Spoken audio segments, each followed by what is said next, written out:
NSD time, यहाँ खबरों का सिलसिला कभी रुकता नहीं। मैं शिवानी शाह हाजिर हूँ आपके सामने आज की इस खबर के साथ।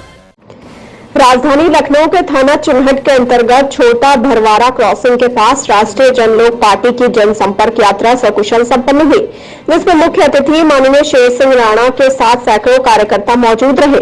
जनसंपर्क यात्रा का संचालन माननीय रोहित सिंह एवं आदित्य चौधरी के द्वारा जोरदार फूलमालाओं से माननीय शेर सिंह राणा का स्वागत किया गया। शेर सिंह राणा हैं जिन्होंने पृथ्वीराज चौहान जी की अस्थियां अफगानिस्तान से खोदकर हिंदुस्तान लाए थे। यह बहुत बड़े क्रांतिकारी नेता हैं, इनका एक अपना इतिहास है।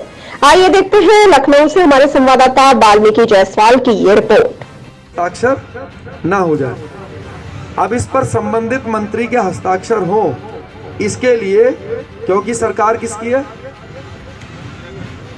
बीजेपी की, एनडीए की। तो ये कंफ्यूजन आपके जीवन में सदा के लिए खत्म हो जाए, इसको यहीं पर समझ लीजिएगा। यहां समझने के बाद आपको कभी असुविधा नहीं होगी। देखो, अगर सरकार बीजेपी की होती या हो तो इस फाइल पे अभी भी, अगर सरकार बीजेपी की हो तो इस पर हस्ताक्षर कैसे होंगे? सारे के सारे मंत्री बीजेपी के होंगे, यानी कि उन सबकी एक ही विचारधारा होगी।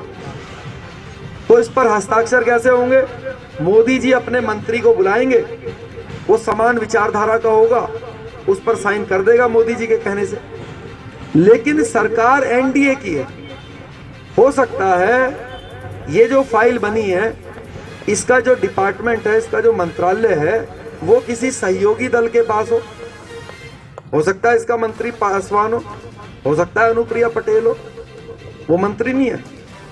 तो अपने जो डिपार्टमेंट की फाइल है खुद ही तो साइन मारेगी या मारेगा, तो उससे पूछेंगे नहीं। इसलिए इस पर साइन हो, इस पर हस्ताक्षर हो और ये कानून बने फाइल पे, तो मोदी जी को अपने जो सहयोगी दल हैं उनके साथ चर्चा करनी पड़ेगी इस फाइलों के बारे में। करनी पड़ेगी कि नहीं? तो चर्चा करने के लिए मोदी जी ने एनडीए की बैठक बुला ली। 48 पार्टियों का एक एक प्रतिनिधि सामने बैठ गया। मोदी जी इधर बैठ गए, मोदी जी के बगल में राजनाथ सिंह जी बैठ गए, अमित शाह जी बैठ गए, योगी जी भी बैठ गए। बीजेपी की लीडरशिप इधर बैठ गई। बड़ी पार्टियां तो एक में थोड़ी ऊपर लग गई, वो सहयोगी दल है, छोटी पार्टियां तो 48 सामने बैठ गए। अब मीटिंग शुरू हुई। मोदी जी ने पहली फाइल उठाई और कहा, देश की सुरक्षा के लिए हम 25 राफेल खरीदने का विचार कर रहे हैं।